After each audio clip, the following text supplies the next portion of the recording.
Victoria Oakes stepped off the dusty stagecoach in San Angelo, Texas, in the sweltering August heat of 1876, her lavender dress already clinging to her skin from the long journey, and immediately spotted the tall rancher who had answered her letter, his weathered face showing confusion as he studied the book clutched in her hands like a lifeline. She had expected this reaction. Most men seeking mail-order brides wanted women who could cook, clean, and bear children, not women who carried volumes of poetry and wore spectacles that made their eyes seem too large for their faces. But Victoria had been honest in her correspondence, perhaps too honest, and now Vincent Keller stood before her with an expression that suggested he had been expecting someone entirely different. "Miss Oakes." His voice was deep, rough from years of shouting commands across open ranges, but there was a gentleness underneath that surprised her. He removed his hat, revealing dark hair that curled slightly at the ends, and she noticed the way his fingers gripped the brim tightly, as if the hat were the only thing anchoring him to the ground. "Mr. Keller." Victoria extended her gloved hand, which he took carefully, as if she might break. "I trust my letter prepared you for my arrival." "It did, madam, though I confess, I thought perhaps you were exaggerating about the reading." He glanced at the book again. "That is a rather thick volume you are holding." "Shakespeare," she said simply, pulling her hand back and adjusting her spectacles. "I find long journeys more bearable with good literature." Vincent's expression shifted, and she braced herself for disappointment. Instead, he picked up her trunk as if it weighed nothing at all and gestured toward a wagon hitched nearby. "I cannot say I know much about Shakespeare, but I reckon any woman brave enough to travel this far deserves respect for whatever she brings with her." The ride to his ranch took nearly 2 hours, and Victoria used the time to study her new home through the haze of dust kicked up by the horses' hooves. The land stretched endlessly in all directions, broken only by scrub brush and the occasional cluster of mesquite trees. The sky was so blue it hurt to look at directly, and the sun beat down with relentless intensity. "It is not much to look at right now," Vincent said, clearly noticing her assessment. "But come spring, wildflowers cover these fields like God's own quilt, bluebonnets, Indian paintbrush, wine cups. Prettiest sight you ever saw." "I am sure it is lovely," Victoria replied, though she could not quite imagine this barren landscape transformed into something beautiful. She had grown up in Boston, where greenery fought for space between buildings and the ocean breeze kept the worst of the heat at bay. This was another world entirely. The ranch house appeared on the horizon, a sturdy structure of wood and stone that looked like it had been built to withstand both time and the elements. A covered porch wrapped around the front, offering shade, and Victoria felt a small measure of relief at the sight. She had half expected a tent or a shack. "Built it myself 5 years back," Vincent said with obvious pride.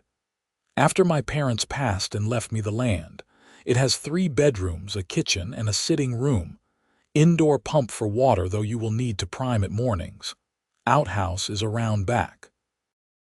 "It looks very solid," Victoria offered, genuinely impressed despite her nervousness.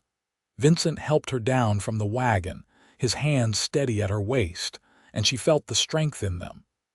He was probably 30, she guessed, with the kind of lean build that came from constant physical labor. His face was tanned and lined from sun exposure, but his eyes were a startling green that seemed out of place against his weathered skin.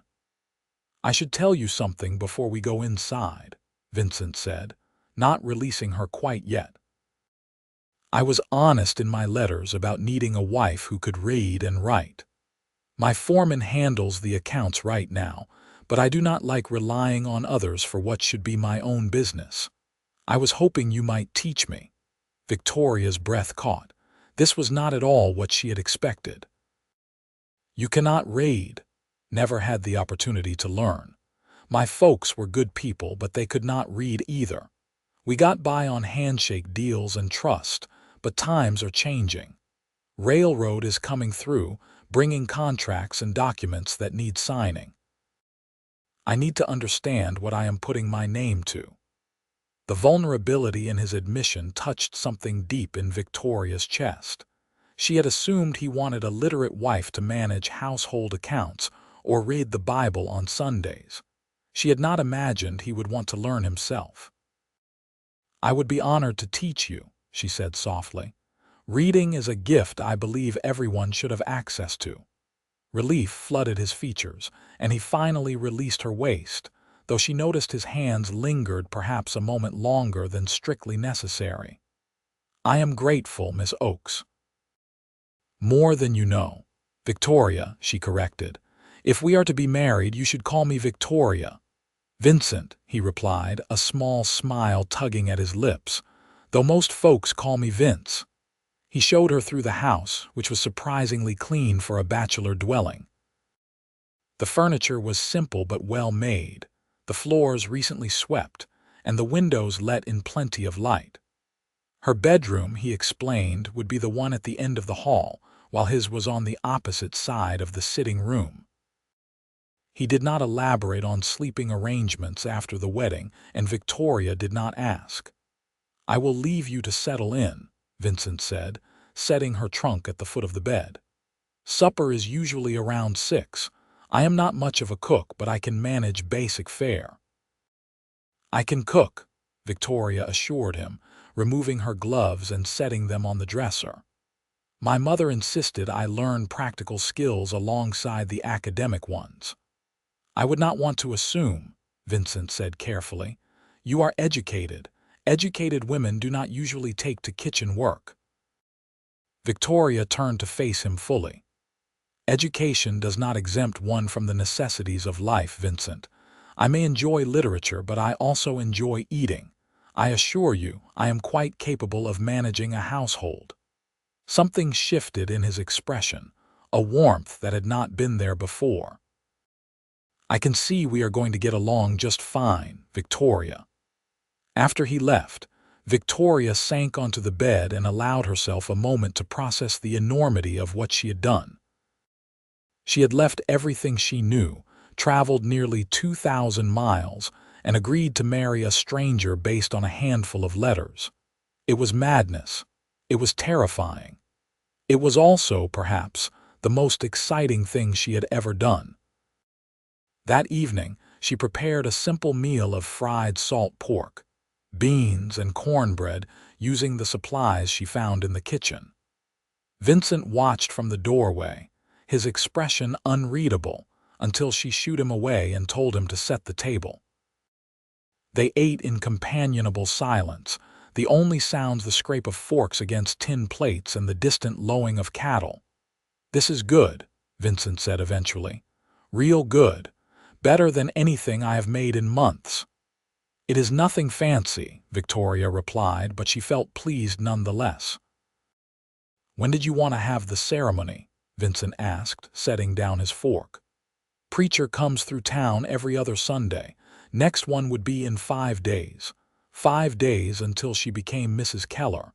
The reality of it made her stomach flutter. That seems reasonable. It will give us time to become better acquainted. And time for you to change your mind if you are so inclined." Victoria met his gaze steadily. "I do not change my mind once it is made up, Vincent. I came here to marry you, and that is what I intend to do." He nodded slowly. "Then I reckon we should use these days wisely. Tell me about yourself, Victoria. Your letters were informative, but I would like to hear your voice tell the story." So she did. She told him about growing up the youngest of 4 daughters, about her father's death when she was 12, about her mother's struggle to keep them fed and clothed on a seamstress's wages. She explained how her eldest sister had married a schoolteacher who had allowed Victoria access to his library, sparking a love of learning that had never dimmed. She spoke of her work as a governess for wealthy families, of the loneliness that came from being neither servant nor family, of her desire for something more than a life spent raising other people's children. Vincent listened without interruption, his green eyes never leaving her face, and when she finished, he was quiet for a long moment. "I am sorry about your father," he said finally. "Losing a parent young, it changes you." "It does," Victoria agreed. "You lost both of yours, if I recall correctly." Cholera outbreak 3 years back swept through the county like wildfire. They went within days of each other. He stared at his plate. "I buried them on the hill overlooking the east pasture. Ma always loved watching the sunrise from that spot." "I am sorry, Vincent." "We all carry losses," he said, pushing back from the table. "But we keep going, do we not? That is all we can do." The next morning, Victoria woke before dawn to the sound of roosters crowing and Vincent moving around in the kitchen. By the time she dressed and joined him, he had coffee brewing on the stove, and the rich aroma filled the small space. "Morning," he said, pouring her a cup. "Hope I did not wake you." "Not at all. What time do you usually start your day?" "Around 4:30 this time of year." Cooler in the mornings, easier to get work done before the heat sets in. Victoria sipped her coffee, strong and slightly bitter, and tried not to wince. "What needs doing today?" "I have got to ride out and check the water sources, make sure the cattle are not clustering too much in one area. Then mend some fence on the southern boundary." "Why?" "I thought I might come with you, see the ranch properly." Vincent looked surprised. "It is hard riding, Victoria, hot, and there are dangers, snakes and such." "I can ride," she said firmly. "And I would like to understand what my future home entails. Unless you object." He studied her for a moment, then shrugged. "I do not object, but you will need different clothes than that." He gestured at her dress. "Something that will not get caught on the saddle or drag in the dirt." Victoria disappeared into her room and emerged 20 minutes later, wearing a split riding skirt she had purchased specifically for this new life, along with a practical cotton blouse and sturdy boots. She had tied her hair back in a simple braid and left her spectacles in place, knowing she would need them. Vincent's expression when he saw her was worth every penny the outfit had cost. "Well," he said, clearly trying not to stare, "I reckon you are ready then." He saddled 2 horses, a large bay gelding for himself and a smaller chestnut mare for Victoria. "This is Rosie," he said, stroking the mare's nose. "She is gentle and sure-footed. Just give her her head if you are uncertain and she will take care of you." They rode out as the sun crept over the horizon, painting the landscape in shades of gold and amber. Despite her brave words, Victoria had not ridden in nearly a year, and her muscles protested the unfamiliar motion. But she gritted her teeth and kept pace with Vincent, determined not to slow him down. The ranch was larger than she had imagined, stretching across several thousand acres of rolling grassland. Vincent pointed out landmarks as they rode. The creek that ran year-round and provided water for the herd, the stand of cottonwoods where cattle sheltered from the midday sun, the rocky outcrop that marked the southern boundary of his property. "How many head do you run?" Victoria asked, watching a group of longhorns graze in the distance. "About 500 right now. Hoping to increase that over the next few years if prices stay good. Sold 100 head in the spring, made enough to see us through the year with some left over." "Us," Victoria repeated softly. Vincent glanced at her. "Yes, us. If you are staying, that is." "I am staying, Vincent. I told you that." They stopped at a water hole to let the horses drink, and Vincent dismounted to examine the muddy banks for tracks. Victoria watched him work, noting the easy confidence with which he moved, the way he read the land like she read books. "What are you looking for?" she asked. Signs of how many cattle are using this source, whether any predators are coming around. See these. He pointed to marks in the mud. Cattle prints pretty recent. But these are wolf tracks, not more than a day old. Victoria shivered despite the heat. Are the cattle in danger? Not usually. Wolves tend to go after the weak or young, and my stock is healthy, but it is worth knowing they are around. He straightened and met her eyes. Everything out here is about paying attention, Victoria. The land will tell you what you need to know if you learn to listen. Teach me, she said impulsively. Teach me to listen the way you do. Something warm flickered in his expression. I will, if you teach me to read. They made a pact there, standing beside the water hole under the vast Texas sky, and Victoria felt the first real stirring of hope that this marriage might become something more than a practical arrangement. That afternoon, after they returned to the ranch house, Victoria set up a makeshift classroom at the kitchen table. She had brought several primers with her, anticipating the possibility of teaching children if the marriage produced any. But they would serve just as well for Vincent. We will start with the alphabet, she said, arranging a slate and chalk in front of him. Can you write your name? Vincent took the chalk awkwardly, his large hand dwarfing the small piece. Slowly, carefully, he scratched out Vince on the slate in uneven letters. Good, Victoria praised. You have the basics then. What about the rest of the alphabet? I know some letters, he admitted. Enough to recognize brands and such, but I could not tell you what sounds they all make or how to put them together into words. Then, that is where we will begin. Victoria wrote out the alphabet in neat capitals, sounding out each letter as she went. Vincent watched intently, his brow furrowed in concentration. They worked for an hour before Vincent pushed back from the table, rubbing his eyes. My head feels full, he said with a rueful smile. How do children do this all day? Practice, Victoria replied. And children's minds are more flexible than adults. But you are doing well, Vincent, better than you think. You are a patient teacher. And you are a willing student. That makes all the difference. Over the next few days, they fell into a rhythm. Vincent rose before dawn to handle the ranch work, and Victoria used the morning hours to explore the house and begin making it feel like a home. She cleaned corners that had been neglected, aired out the bedrooms, and started a small herb garden beside the kitchen door using seeds she had brought from Boston. In the afternoons, they studied together at the kitchen table. Vincent proved to be an apt pupil once he overcame his initial frustration with the slowness of his progress. He had a good memory for patterns and quickly grasped the logic of phonics, though his spelling remained creative at best. Why is there a silent E in so many words?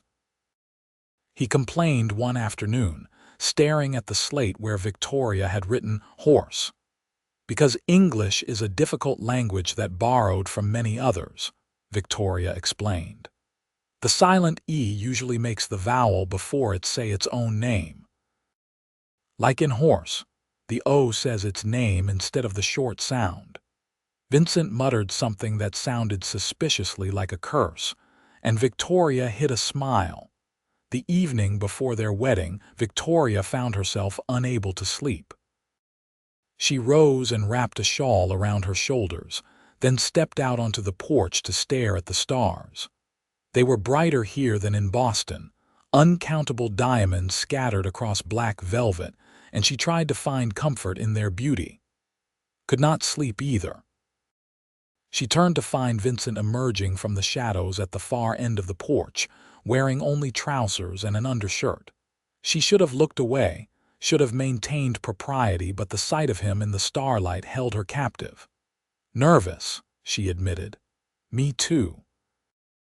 He came to stand beside her, close enough that she could feel the warmth radiating from his skin. Victoria, I want you to know something before tomorrow. Yes. I know this started as a practical arrangement. You needed a home. I needed help with the ranch and the reading. But these past few days, getting to know you, I find myself hoping for more than just practical." Victoria's heart hammered against her ribs. "What do you mean?"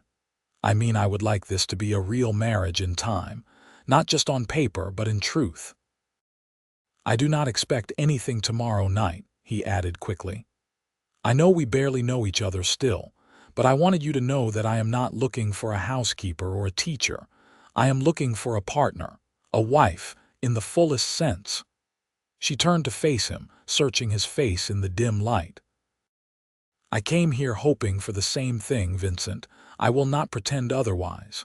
His hand came up slowly, giving her time to pull away, and cupped her cheek. His palm was rough with calluses, but his touch was gentle. "Then we are in agreement." "We are," she whispered. He leaned down, and she rose on her toes to meet him halfway. The kiss was soft, tentative, a question more than a demand. Victoria's eyes drifted closed, and she let herself feel the warmth of his lips, the careful way he held her as if she were precious. When they pulled apart, both were breathing harder. Vincent rested his forehead against hers. "Tomorrow," he said quietly, "tomorrow you become my wife, Victoria Oakes, and I swear to you I will spend the rest of my life trying to be worthy of that gift." "You already are," she replied, and meant it. The wedding took place in the small church in San Angelo, with only a handful of witnesses present. The preacher was an elderly man with kind eyes who seemed genuinely pleased to unite them. Victoria wore a simple cream-colored dress she had made herself, and Vincent had cleaned up remarkably well in a dark suit that emphasized his broad shoulders. "Do you, Vincent James Keller, take this woman to be your lawfully wedded wife?" the preacher asked. "I do," Vincent said firmly, his eyes never leaving Victoria's face. "And do you, Victoria Ann Oakes, take this man to be your lawfully wedded husband?" "I do," Victoria replied, her voice steady despite the butterflies in her stomach. "Then by the power vested in me by the state of Texas and Almighty God, I pronounce you husband and wife. You may kiss your bride, son." This kiss was different from the one on the porch. This kiss was a promise, a claiming, a beginning. Victoria felt it all the way to her toes, and when they broke apart, she was dizzy with the intensity of it. They signed the marriage certificate, Victoria guiding Vincent's hand to help him write his full name in the proper place. And then they were walking out of the church into the bright September sunshine as Mr. and Mrs. Keller. Vincent had arranged for a celebration meal at the town's only restaurant, a modest affair with roast beef and potatoes that nevertheless felt extravagant. Several of his neighboring ranchers joined them, along with their wives, and Victoria found herself warmly welcomed into the community. "About time Vince found himself a wife," one weathered rancher commented, raising his glass. "Man needs a good woman to keep him straight." "And a woman needs a good man to keep her safe," his wife added, winking at Victoria. "You picked a good one, dear. Vincent is solid as they come." The ride back to the ranch felt different now that they were married. Victoria was acutely aware of the ring on her finger, a simple gold band that Vincent had presented somewhat shyly during the ceremony. He wore a matching one, and she caught him glancing at it several times as he drove the wagon. "Feels strange," he said when he noticed her watching. "Good strange." "Yes," Victoria agreed. "Good strange." Back at the house, awkwardness descended as they both realized they had not discussed the practical details of their wedding night. Vincent cleared his throat. "I meant what I said before. I do not expect anything you are not ready to give." "Vincent," Victoria took his hand. "I am your wife now, truly, and while I confess I am nervous, I am not unwilling." His thumb traced circles on the back of her hand. "We will take things slow, there is no rush." But when he kissed her again in the privacy of their home, with no one to see and no reason to hold back, Slow became difficult. Victoria felt heat bloom through her body, unfamiliar and thrilling, and she pressed closer to him instinctively. His arms tightened around her, and she could feel the tension in his muscles, the careful control he was exercising. "Victoria," he murmured against her lips. "Are you certain?" "I am certain of you," she replied. "That is enough." He swept her into his arms with surprising ease and carried her toward his bedroom, which was now theirs. The door closed behind them, and the rest of the world fell away. Later, much later, Victoria lay in Vincent's arms and marveled at how safe she felt. The intimacy they had shared had been awkward at times, both of them learning each other, but it had also been tender and genuine. Vincent had been patient, attentive, careful of her inexperience, and Victoria felt something shift and settle deep in her chest. "Are you all right?" Vincent asked, his hand stroking her hair. "More than all right," she assured him. "Are you never better?" He pressed a kiss to her forehead. "Get some sleep, wife. Morning comes early, MMM." Victoria snuggled closer, already drifting off. "Good night, husband." The next weeks passed in a blur of new routines and deepening connection. Victoria continued teaching Vincent to read, and his progress accelerated now that the wedding was behind them, and he could relax into the lessons. He practiced constantly, sounding out signs when they went to town, reading aloud from the newspapers Victoria subscribed to, even attempting to puzzle through her beloved Shakespeare, though he found the language nearly incomprehensible. "Why does anyone talk like this?" he grumbled one evening, staring at a page of Hamlet. "It is like they are trying to make things complicated on purpose." "It is poetry," Victoria explained, trying not to laugh. "It is meant to be beautiful, not simple. Give me simple any day." But he kept reading anyway, determined to understand what she loved about it. In return, Vincent taught Victoria the language of the land. She learned to read the weather in the color of the sky at sunset, to predict rain by the behavior of the cattle, to recognize the tracks of different animals and know which were harmless and which required caution. She learned to rope, though her attempts usually ended with her tangled in her own lasso while Vincent tried valiantly not to laugh. She learned to shoot, and discovered she had a decent eye for it once she got past her fear of the noise. "You are a natural," Vincent praised after she hit 3 bottles in a row on the fence post. "Few more months and you will be out shooting me." "I doubt that," Victoria replied, but she felt proud nonetheless. One afternoon in late October, a rider approached the ranch while Victoria was hanging laundry. She recognized him as one of Vincent's neighbors, a man named Robert who owned the adjacent property. He looked agitated, his horse lathered with sweat. "Mrs. Keller, is Vince around?" "He is checking the north pasture." "What is wrong?" "Rustlers hit my herd last night, took about 30 head. Sheriff is putting together a group to track them and I need Vince's help." Victoria's stomach dropped. "How dangerous is this?" Robert hesitated. "These are not good men, madam. They will not give up the cattle without a fight." "I will get him." Victoria dropped the laundry and ran for the barn, saddling Rosie with hands that shook only slightly. She rode hard for the north pasture, ignoring the protests of her still developing horsemanship skills, and found Vincent examining a section of fence. "Vincent." She reined in beside him, breathless. "Robert is at the house. Rustlers took some of his cattle. They are forming a group to go after them." Vincent's expression hardened. "When?" "Now, I think. He seemed urgent, right?" Vincent mounted his horse in one smooth motion. "Let us get back." At the house, Robert quickly filled Vincent in on the details. The rustlers had struck in the dark, cutting out a portion of his herd and driving them southwest toward Mexico. The tracks were clear, and with a good group of men, they stood a fair chance of catching up before the thieves crossed the border. How many men do we have? Vincent asked. With you, 7. Sheriff thinks that should be enough. Vincent nodded, already mentally preparing. Then he looked at Victoria and she saw the conflict in his eyes. I need to go, he said quietly. Robert is a good neighbor and this could happen to us next if we do not send a clear message. I know, Victoria replied, though fear clawed at her throat. How long will you be gone? A few days, maybe longer.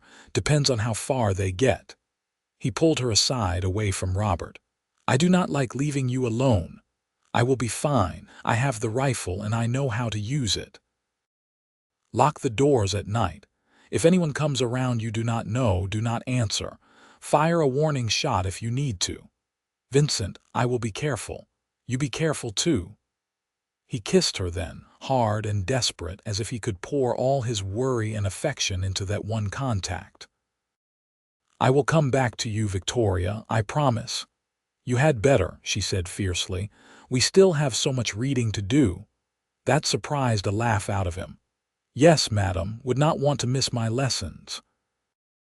She watched him ride away with the other men, his rifle strapped to his saddle, and felt the first real terror of her new life settle over her. This was the danger of the West, the violence that lurked beneath the beauty. Men could ride out and not return. Women could become widows in the space of a heartbeat. Victoria threw herself into work to keep the fear at bay. She cleaned the house until it sparkled, reorganized the kitchen, worked in her herb garden until her back ached and her hands were covered in dirt. At night, she locked the doors as Vincent had instructed and lay in their bed, which felt enormous and empty without him, the rifle propped against the wall within easy reach. On the third day, she was feeding the chickens when she spotted movement on the horizon. Her heart leapt, then settled when she recognized Vincent's bay gelding. He was slumped in the saddle, and even from a distance she could see something was wrong.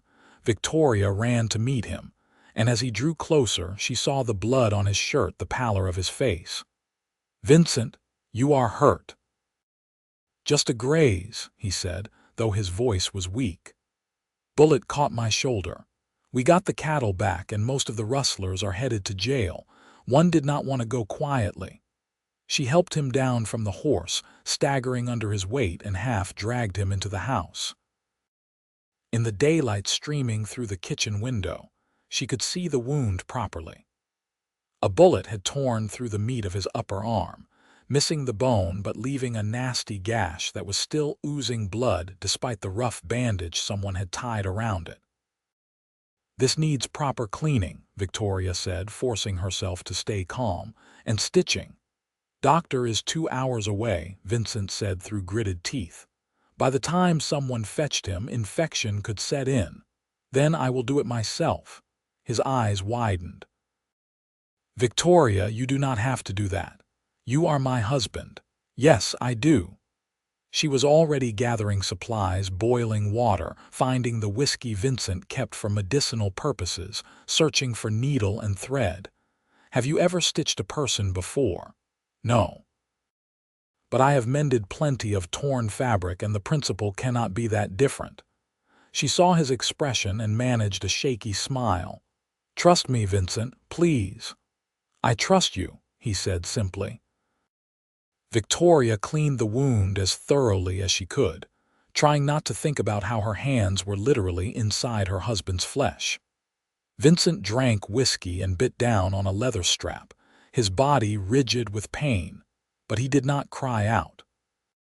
She worked as quickly as she dared, her stitches small and even the way her mother had taught her when she was learning to sew. When it was done, she bandaged his arm properly and helped him into bed. He was shaking from shock and pain, his skin clammy with sweat. You did good, he murmured.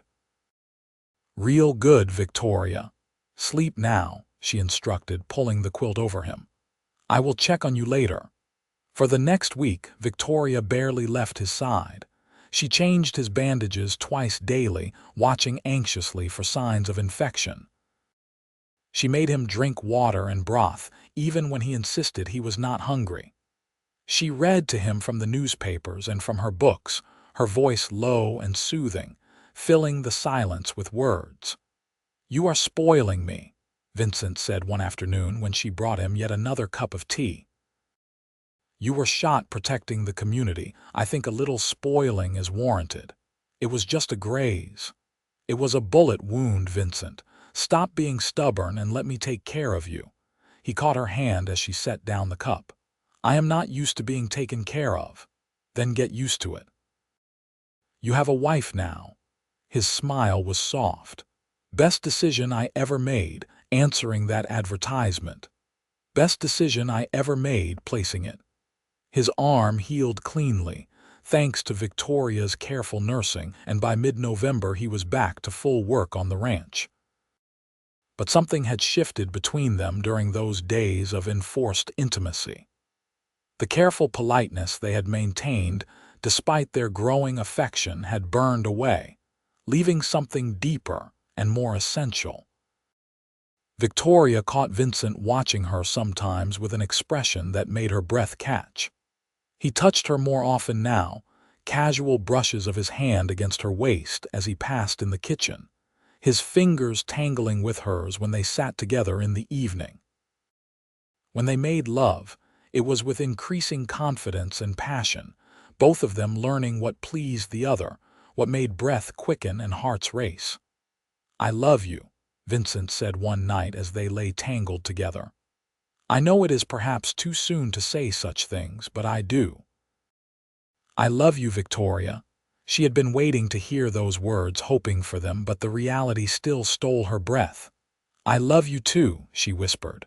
"So much it frightens me sometimes." "Why does it frighten you?" "Because now I have something to lose." He pulled her closer. "You are not going to lose me. I am not going anywhere." "You cannot promise that, Vincent. You could have been killed by those rustlers. But I was not. I am here and I am yours, and I will do everything in my power to keep it that way." Winter came to San Angelo, such as it was. The temperatures dropped, though rarely below freezing, and the landscape turned brown and dormant.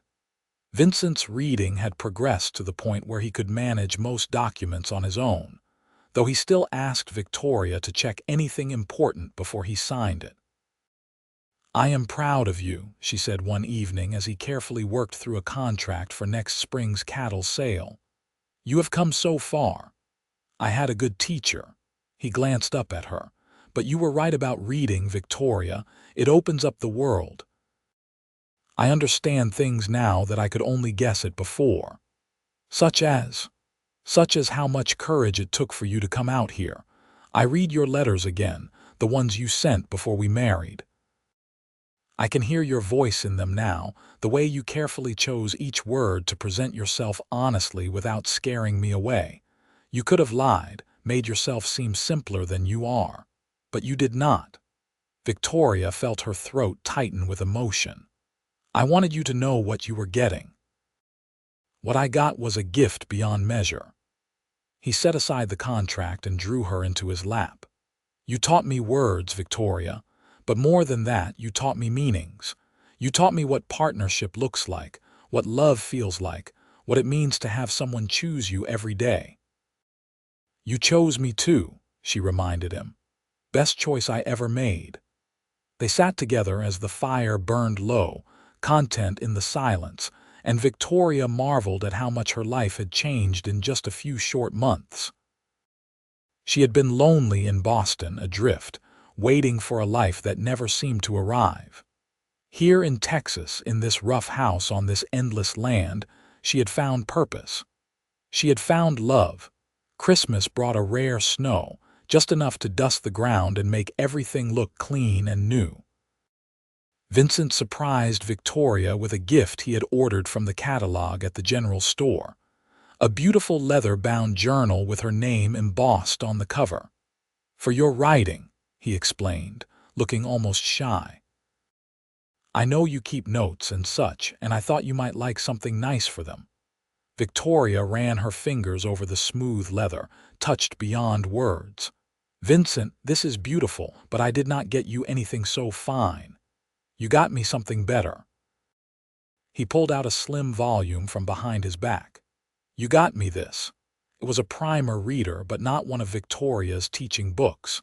This was new, recently purchased, with Vincent's name written inside the cover in her handwriting. "I wanted you to have your own," she explained, "so you can practice whenever you like without borrowing my materials." "It is perfect," Vincent said, and the joy in his eyes made Victoria's heart swell. They spent a quiet Christmas together, just the two of them, cooking a modest feast and reading aloud to each other by the fire. It was nothing like the elaborate Christmases Victoria remembered from her childhood, but it was somehow better, more real. As winter slowly gave way to spring, Vincent's prediction about the wildflowers proved accurate. The brown landscape transformed seemingly overnight into a riot of color, blues and reds and purples stretching as far as the eye could see. Victoria rode out with Vincent to see it properly, and they dismounted to walk through the flowers, the horses trailing behind them on loose reins. "You were right," Victoria said, turning in a slow circle to take it all in. "This is the prettiest sight I have ever seen. I am glad I get to share it with you." Vincent plucked a bluebonnet and tucked it behind her ear. "You know what else spring means?" "What?" "Calving season. Which means long nights, new babies, and general chaos. You still want to be a rancher's wife," Victoria laughed. "I think it is a bit late to change my mind now." "Good." He kissed her softly. "Because I am never letting you go." True to his word, calving season was indeed chaotic. Victoria found herself playing midwife to stubborn heifers at all hours, learning to tell when a birth was progressing normally and when Vincent needed to intervene. She bottle-fed orphaned calves in the kitchen, their spindly legs splayed on the floorboards as they butted their heads against her in search of milk. She fell into bed, each night exhausted, and woke each morning ready to do it all again. "You are a natural at this," Vincent observed one morning as Victoria successfully helped a nervous first-time mother deliver a healthy bull calf. "I read a book about it," Victoria admitted, wiping her hands on a rag. "In the winter, when things were quiet, I wanted to be useful." Vincent shook his head in amazement. "You read a book about calving?" "I read books about everything, you know that." "I do, and I love it." He pulled her against him, not caring that they were both covered in various substances better left unnamed. "I love you, Victoria Keller." "I love you too, Vincent Keller. Even when you get me involved in birthing cattle at 3 in the morning." "Especially then," he teased. By the time calving season ended, they had added 50 new calves to the herd, and Vincent was confident they would have an excellent year. Victoria had proven herself capable in ways she had never imagined back in Boston, and she felt a fierce pride in what they had accomplished together. One evening in late April, as they sat on the porch watching the sunset, Vincent said casually, "I have been thinking we might need to expand the house." Victoria glanced at him. "Why, we have plenty of room. Now we do, but I am hoping that will change." It took Victoria a moment to understand what he was suggesting, and when she did, she felt her cheeks warm. "Vincent Keller, are you asking if I am with child?" "I am asking if you might want to be," he corrected. "Eventually. No rush, but I thought we should discuss it." Victoria had been so focused on learning her new life that she had barely thought about children, though of course they were a natural consequence of marriage. "I think I would like that," she said slowly. "Yes, I think I would like that very much." "Good." Vincent looked pleased. "Though I will warn you, my mother always said Kellers run to boys. I have 3 uncles and not a single aunt on my father's side. I suppose we will discover the truth of that in time." As it turned out, they discovered it sooner than expected. By mid-May, Victoria was certain she was pregnant, and when she told Vincent, he lifted her clear off her feet and spun her in a circle, laughing with pure joy. "Careful," she protested, though she was laughing too. You will make me sick. Sorry, sorry.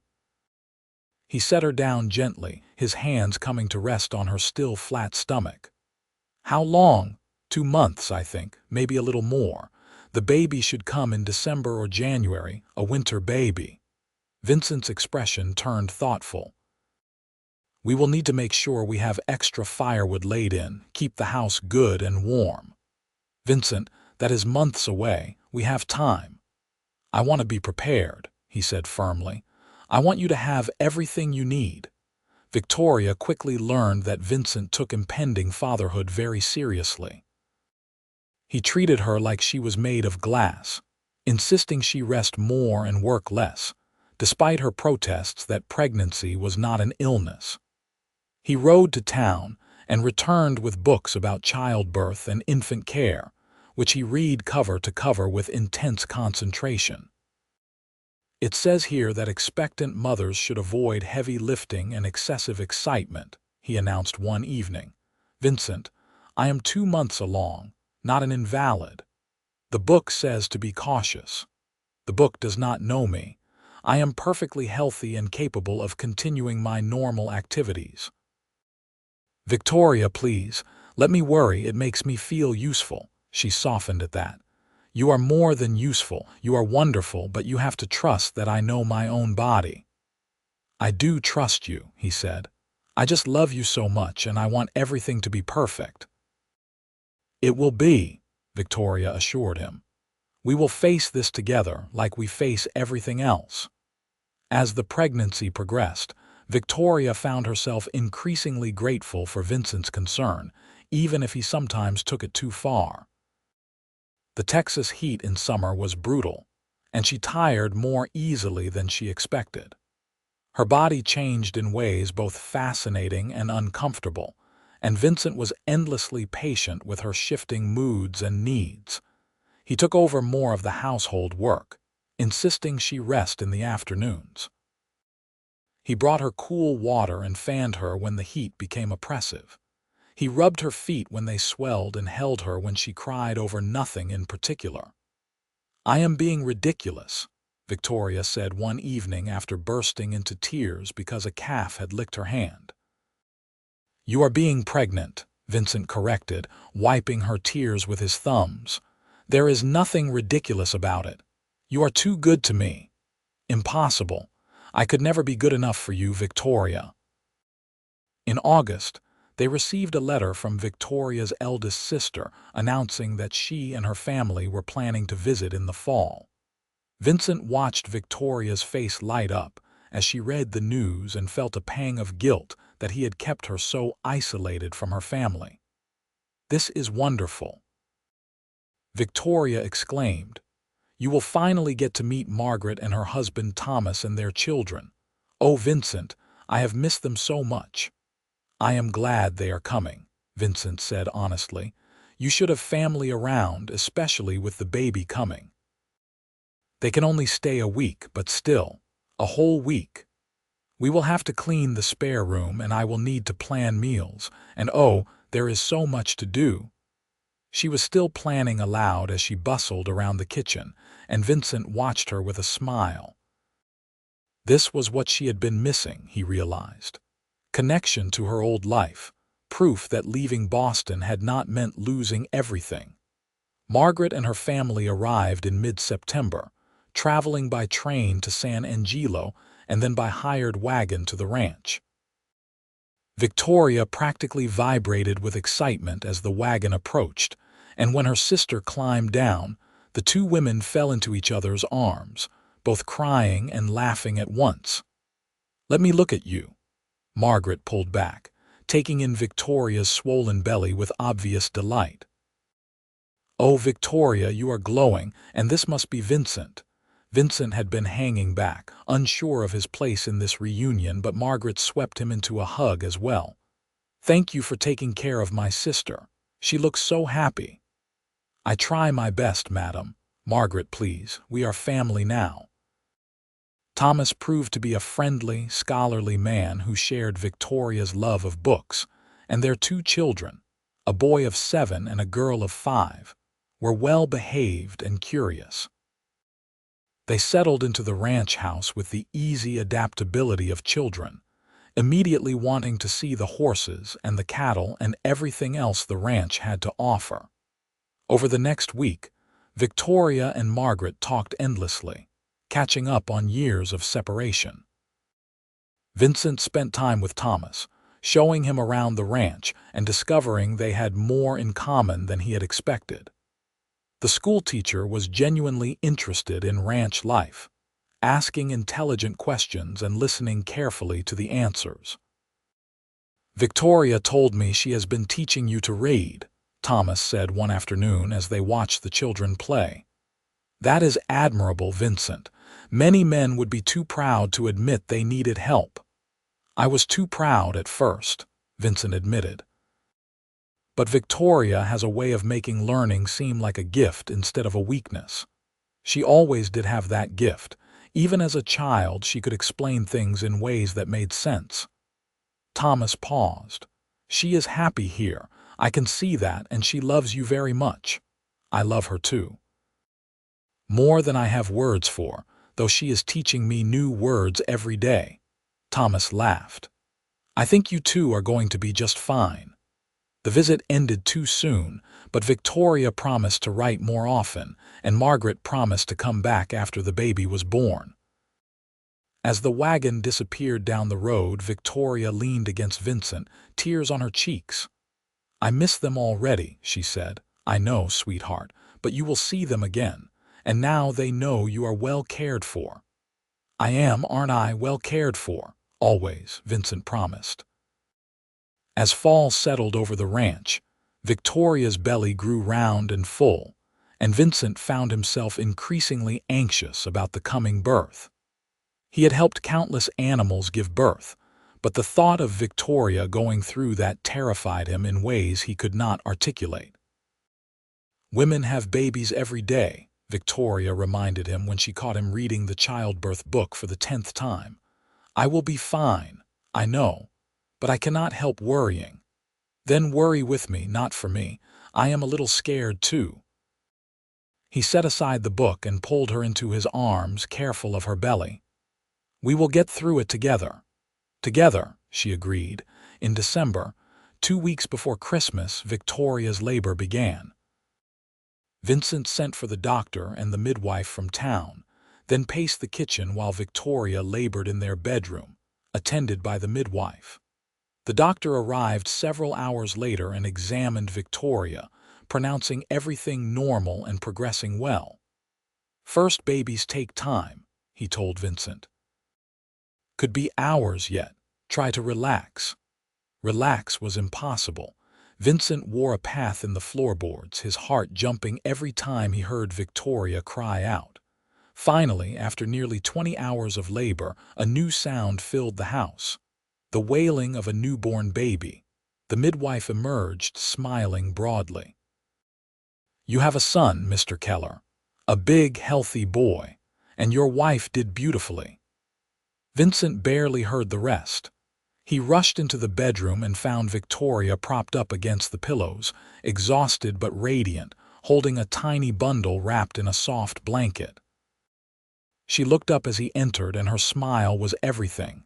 "Vincent, meet your son." He approached almost fearfully and looked down at the red-faced, squalling infant. His son, his and Victoria's. The reality of it staggered him. "He is perfect," Vincent managed. "You are perfect. Can I hold him?"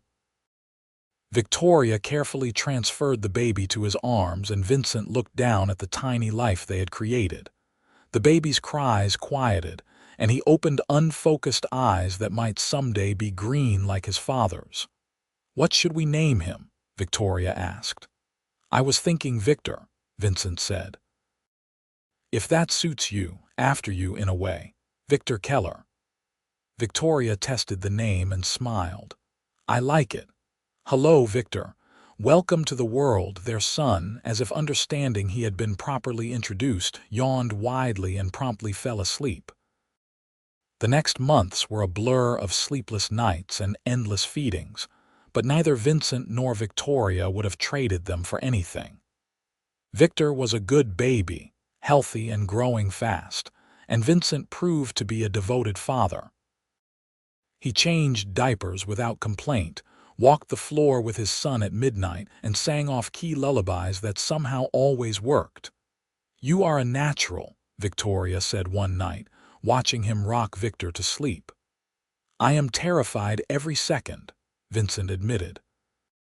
"But I love him so much it does not seem to matter." That is what being a parent is, I think, being terrified and loving them anyway. As Victor grew, the ranch prospered. Vincent's ability to read and understand contracts meant he could negotiate better deals for his cattle, and his reputation for honest dealing brought him more business. They expanded the house as planned, adding 2 more bedrooms and a proper office where Vincent could handle the ranch's paperwork. Victoria continued teaching, not just Vincent but now other neighbors who wanted to learn. She started a small school in town, meeting twice a week to instruct both children and adults who had never had the opportunity for education. Vincent supported her fully, watching Victor when she was teaching, proud of the difference she was making. "You are changing lives," he told her one evening, "opening up the world for people the way you did for me. I am just sharing what I know. It is more than that, and you know it. You are giving people power. The power to understand their own contracts, to read the Bible for themselves, to write letters to their families. That is everything, Victoria." She kissed him softly. "I learned from the best teacher. You taught me about this land, about perseverance, about strength." "We taught each other." "We did," he agreed. "And we are not done yet." When Victor was 2 years old, Victoria became pregnant again. This time she knew what to expect and handled the pregnancy with more confidence. Vincent still worried, still fussed, but he had learned to give her space when she needed it. Their second child, born in the spring of 1880, was indeed another boy, whom they named Thomas in honor of Victoria's brother-in-law. Thomas was smaller than Victor had been, with Victoria's darker coloring, and a disposition that suggested he would be quieter than his rambunctious older brother. "2 boys," Vincent said, holding Thomas while Victor tried to climb into the chair to see his new brother. "Ma was right about Keller's running to boys. We might have a girl yet," Victoria pointed out. "We are still young. We might. But I am happy with whatever we have as long as we have it together." The years flowed by, marked by the changing seasons and the growth of their children. Victor proved to be intelligent and curious, learning to read almost before he could walk, while Thomas was more reserved, preferring to observe quietly before joining in. Vincent's parents' graves on the hill became a place the family visited together, Vincent telling the boys stories about their grandparents, keeping their memory alive. Victoria planted flowers there each spring, and they bloomed wild and beautiful, just like her herb garden beside the kitchen door. In 1883, Victoria and Vincent welcomed a 3rd child, and to everyone's surprise, this time it was indeed a girl. They named her Margaret after Victoria's sister, and she was the image of her mother, with the same sharp intelligence and stubborn determination. 3 is a good number," Vincent said, cradling his daughter while his sons tumbled around the sitting room. "A complete family." "It is," Victoria agreed. "We are very blessed, Vincent.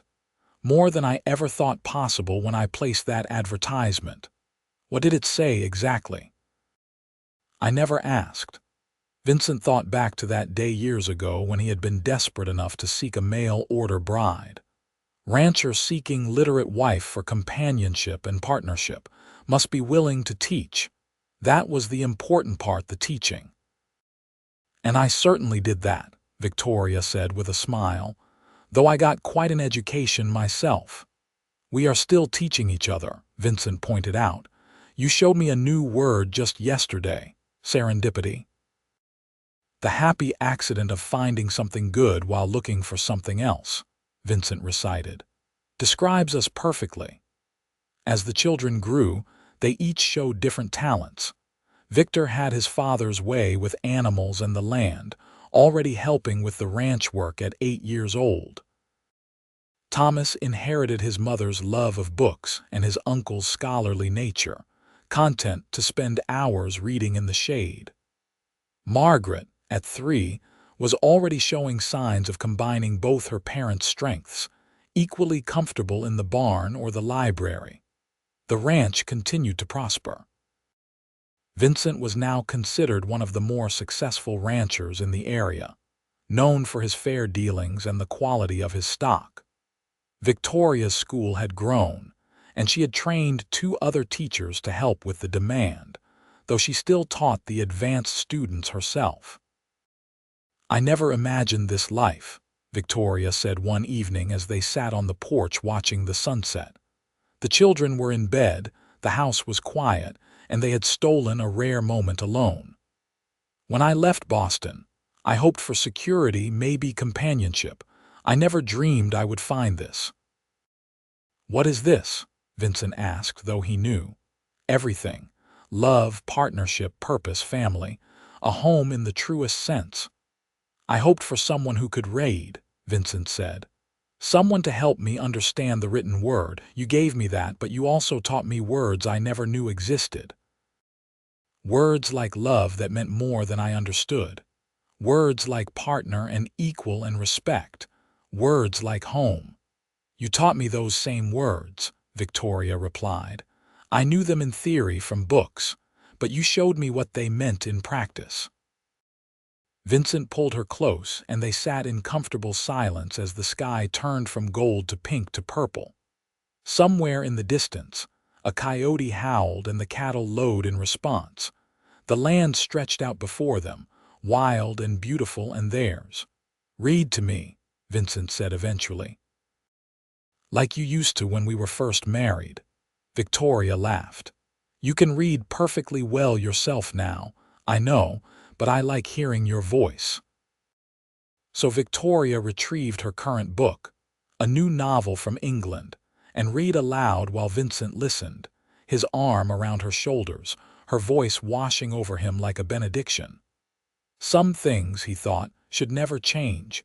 Years continued to pass. Victor grew into a strong young man who took over more of the ranch responsibilities, allowing Vincent to slow down slightly as he approached 50. Thomas went east to university, his sharp mind earning him scholarships, though he always came home for summers and holidays. Margaret, at 14, was already helping her mother teach, showing a natural aptitude for instruction. "She is you all over again," Vincent told Victoria one day, watching their daughter patiently explain grammar to a struggling student. "She is herself," Victoria corrected. "But yes, she has teaching in her blood." The ranch had grown significantly over the years. They now ran over 2,000 head of cattle and employed several permanent hands to help manage the operation. The house had been expanded twice more and was now a comfortable, sprawling structure that reflected their prosperity. But for all the changes, some things remained constant. Vincent and Victoria still began each day with coffee on the porch, still ended each evening reading together, still found joy in each other's company after nearly 2 decades of marriage. 20 years, Victoria marveled on their anniversary in 1896. "How is that possible?" "Hard work and stubborn determination," Vincent replied, "on both our parts, and love, especially that." Their children had given them much to be proud of. Victor married a rancher's daughter from a neighboring county and brought her home to the ranch, where he and Vincent worked side by side. Thomas became a professor of literature back east but visited often, bringing his wife and eventually their children to enjoy the wide open spaces of Texas. Margaret took over the school completely when Victoria decided to retire from formal teaching at 50, though she still tutored privately and never stopped reading. Vincent, in his 60s now, moved slower but worked every day, unable to imagine life without the land he loved. His hair had gone gray, his face was deeply lined, but his green eyes were as sharp as ever, and his love for Victoria had only deepened with time. "You ever regret it?" he asked her one quiet evening as they watched the sun set from their porch, the same view they had shared for decades. "Leaving Boston, coming here, marrying a man you barely knew?" "Never," Victoria said without hesitation. "Not for a single moment. Do you regret sending for a mail-order bride? Only that I did not do it sooner. Think of all the time we could have had together." "We have had plenty of time, Vincent, and we are not done yet." "No," he agreed. "Not yet." They celebrated their 30th anniversary surrounded by family. Victor and his wife had given them 3 grandchildren, Thomas and his wife 2 more. And Margaret had recently married a teacher from Houston who looked at her the way Vincent still looked at Victoria. The house rang with laughter and noise, children running everywhere, the smell of good food filling the air. "This is what it is all for," Vincent said to Victoria as they watched their family. "Everything we built, it was for this, for them, for the future. We made a good life," Victoria agreed. "Together, the best life." As the sun set on that anniversary celebration, Victoria and Vincent slipped away from the crowd and walked up the hill to his parents' graves, hand in hand.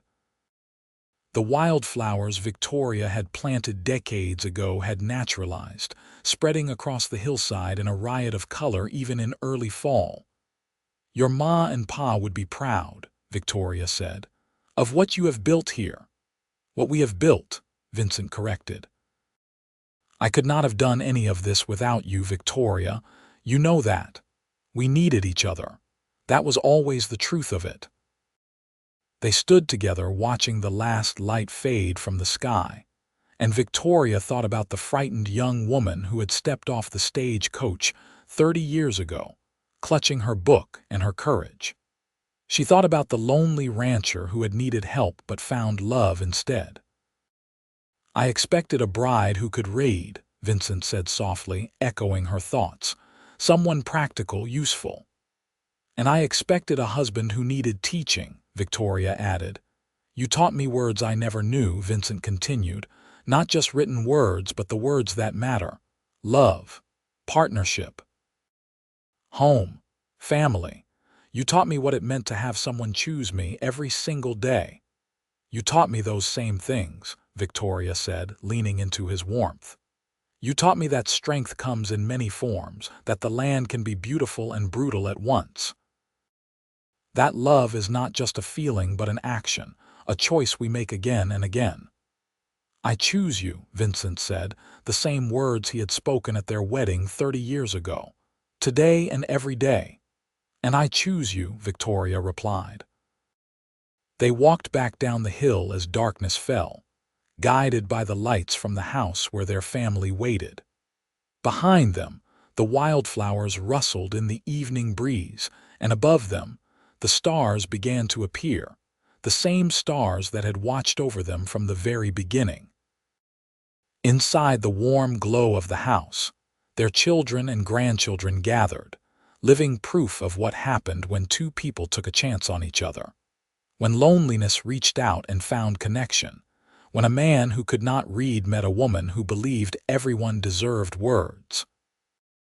Vincent and Victoria stood in the doorway for a moment before joining the celebration, savoring this perfect moment. They had built this together, brick by brick, word by word, day by day. They had faced challenges and celebrated triumphs. They had raised children who would carry on their legacy of hard work and education and love. "Ready to go back in?" Vincent asked. "Always ready," Victoria replied, squeezing his hand. "As long as I am with you." They stepped inside together, closing the door on the night and opening their arms to the bright, noisy, perfect chaos of the family they had created. And if anyone had asked either of them in that moment whether their lives had turned out as planned, they would have laughed and said no. It had turned out infinitely better. because Victoria had expected to find safety and Vincent had expected to find help, but what they had actually found was each other. And that had made all the difference. The end.